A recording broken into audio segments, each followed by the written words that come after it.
Mali, l'affaire des 82 otages libérés et Yann Vezilier. Je peux me tromper, c'est humain, mais je pense que l'Algérie a très bien pu jouer un rôle de médiateur plutôt que le Maroc. Petit rappel important.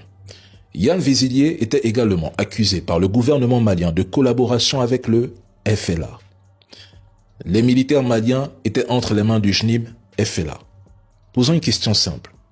Même si la France souhaitait la libération de Yann Vezilier en échange des 82 otages, quel pays de la région possède le poids, les relations et la capacité d'influence nécessaires pour agir auprès du FLA et de la France, qui a historiquement été garant de l'accord d'Alger sur l'Azawad, qui appelle depuis longtemps au dialogue avec le FLA, qui a intérêt à ce que la situation se calme et que la stabilité revienne dans la région?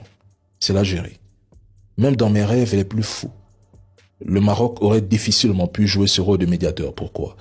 Parce que le Maroc n'a pas de lien ou d'influence comparable auprès du FLA. Le gouvernement malien a parlé de bons offices dans le respect de la souveraineté, c'est-à-dire qu'un pays, en respectant les 3 conditions du Mali, a réussi à amener le Mali et le FLA à la table des négociations sans prendre position, parce qu'il connaît très bien les deux parties. Et pour moi, ce pays, c'est l'Algérie. Après, je peux me tromper, c'est humain, mais je reste convaincu que c'est l'Algérie qui a joué ce rôle. Maintenant, si c'est le Maroc, très bien. Mais une chose est certaine, vous ne pouvez pas parler du FLA sans parler de l'Algérie. Et aussi, le Mali gagne. Le plus important, des Maliens sont rentrés chez eux, 82 ont retrouvé leur famille. Force aux FAMA, force au gouvernement malien.